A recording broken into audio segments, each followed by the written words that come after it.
জানো তো, আমাদের বাড়ির সবাই এত পিঠে খেতে ভালোবাসে যে এবার পৌষ সংক্রান্তিতে আমি 3 রকমের পিঠে বানিয়েছিলাম। দেখে মনে হচ্ছে বাড়িতেই যেন পিঠে পুলির উৎসব করে ফেললাম। নমস্কার বন্ধুরা, কল্পনার রসনা ঘরে সবাইকে স্বাগত। আজকে তোমাদের সাথে 3 রকমের পিঠের রেসিপি শেয়ার করব। পুলি পিঠে বা সিদ্ধ পিঠে বানানোর জন্য আমি একটা চালের গুঁড়ো দিয়ে ডো বানাবো। তার জন্য গ্যাস অন করে কড়াইতে 2 বাটি জল, অল্প একটু নুন, 1 চামচ ঘি দিয়ে ফুটিয়ে নিলাম। তারপরে 2 বাটি চালের গুঁড়ো দিয়ে দিলাম।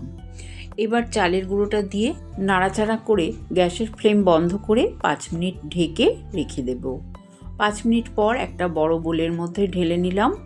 তারপরে যতটা গরম হাতে সওয়া যায় সেই অবস্থায় চালের গুঁড়োর ডোটা ভালো করে মাখতে হবে। খুব ভালো করে মাখতে হবে, যেমন আমরা রুটি করার সময় আটা মাখি সেই রকম একটা সফট ডো মাখতে হবে। তারপরে সুতির ভেজা কাপড় দিয়ে ঢাকা দিয়ে কিছুক্ষণ রেখে দেব, এতে ডোটা খুব সফট হয়ে যাবে। পুলি পিঠের পুর বানানোর জন্য গ্যাস অন করে ননস্টিকের কড়াই বসিয়ে 1 চামচ ঘি দিয়ে ঘিটা মেল্ট হয়ে গেলে 1 বাটি দুধ দিলাম। একটা গোটা নারকেল কুড়িয়ে রেখেছিলাম, পুরোটা দিয়ে দিলাম।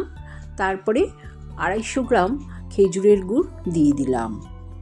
গুড়টা দিয়ে খুব ভালো করে মিশিয়ে নেব। বেশ নাড়তে নাড়তে দেখবে গুড়টা যখন মেল্ট হয়ে যাবে একটু জল ছেড়ে দেবে। এই সময় আমি 2 চামচ চালের গুঁড়ো দিয়ে আবারও নাড়াচাড়া করে মিশিয়ে নেব। চালের গুঁড়োটা দেওয়ার কারণে নারকেলের এক্সট্রা জলটা তাড়াতাড়ি শুকিয়ে নারকেলটা বেশ আঠালো ভাব হয়ে যাবে। তারপরে গ্যাসের ফ্লেম বন্ধ করে একটা প্লেটের মধ্যে ঢেলে এই পুরটাকে ঠান্ডা করে নেব। পাটিসাপটা পিঠে বানাবো এই পুরটা দিয়ে, তার জন্য পাটিসাপটার ব্যাটারটাও গুলে রাখবো। 2 বাটি চালের গুঁড়ো, 1 বাটি ময়দা, অল্প একটু নুন দিলাম।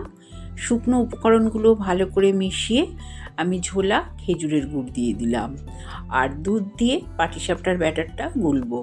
তোমরা চাইলে জল দিয়েও গুলতে পারো, তবে দুধ দিয়ে গুললে খুব ভালো স্বাদ হবে। ভালো করে গোলা হয়ে গেলে এবার এই ব্যাটারটাকেও আমি ঢাকা দিয়ে কিছুক্ষণ রেখে দেব।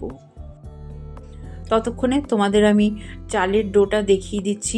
ঢাকনা খুলে দেখো ডোটা কত সুন্দর সফট হয়েছে। এটাকে আবারও একটু ঠেসে ছোট ছোট লেচি কেটে নেব।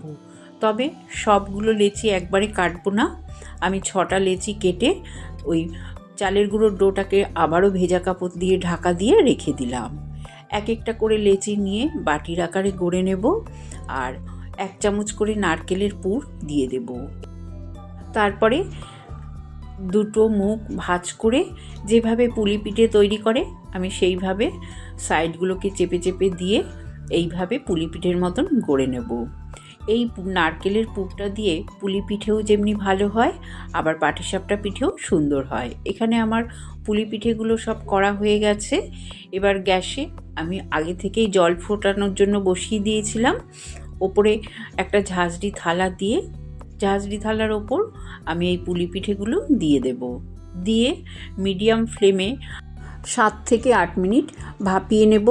তাহলেই আমার এই ভাপা পুলি পিঠে তৈরি হয়ে যাবে। দেখো কত সুন্দর পুলি পিঠে তৈরি হয়ে গেল। তোমাদের এবার আমি ভাপা চমচম পিঠে দেখিয়ে দেব। তার জন্য আমি চালের ডোটা লম্বা করে বেলে নিলাম আর ভেতরে নারকেলের পুর দিয়ে দিলাম। এবার রোলের মতন ভাঁজ করে তারপরে দুদিকটা চেপে দেব, চমচমের আকার দিয়ে নেব। দেখো দুদিকটা ভাঁজ করার পর কত সুন্দর দেখতে হয়ে যাবে পিঠেটা। এইভাবে আমি চমচম পিঠেগুলো সব কটা বানিয়ে নেব। বানিয়ে আমি যে জল ফোটাতে দিয়েছিলাম তার উপর ঝাঁঝরি থালা আবারও দিয়ে এই পিঠেগুলো দিয়ে দেব। দিয়ে মিডিয়াম ফ্লেমে এই ভাপা পিঠেগুলোকেও 8-10 মিনিট ভাপিয়ে নেব। তাহলেই আমার এই চমচম পিঠেগুলো তৈরি হয়ে যাবে। এই পিঠেগুলোকে আরও সুস্বাদু করার জন্য একটা বোলের মধ্যে 1 বাটি গুঁড়ো দুধ নিয়ে 1 চামচ ঘি মাখিয়ে এই দুধের মধ্যে আমি একটা করে পিঠে দিয়ে কোটিং করে নেব। এই গুঁড়ো দুধের কোটিং করার ফলে পিঠেটা খেতে কিন্তু অসাধারণ লাগবে, আর দেখতে সত্যিই চমচমের মতন হয়েছে বলে এর নাম চমচম পিঠে। তারপরে তোমাদের পাটিসাপটা করেও দেখিয়ে দিচ্ছি। দেখো পাটিসাপটার ব্যাটারটা বেশ সেট হয়ে গেছে, তবে আমার মনে হচ্ছে একটু ভারী, তাই জন্যে আরও এক বাটি দুধ দিয়ে দিলাম।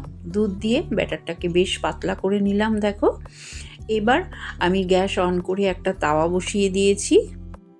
তার মধ্যে 4 চামচ সর্ষের তেল, একটা শুকনো লঙ্কা দিয়ে দিলাম।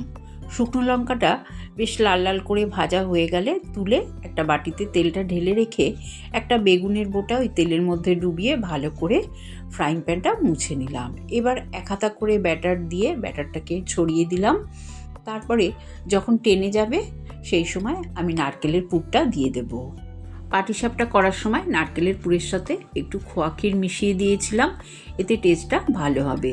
তারপরে পাটিসাপটার মতন ভাজ করে তুলে নিলাম। দেখলে তো কত সুন্দরভাবে পাটিসাপটা তৈরি হয়ে গেল।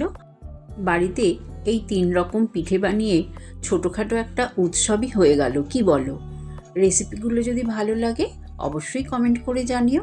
চ্যানেলটাকে লাইক শেয়ার করো, নতুন বন্ধু হলে সাবস্ক্রাইব করো। সুস্থ থেকো, ভালো থেকো। ধন্যবাদ।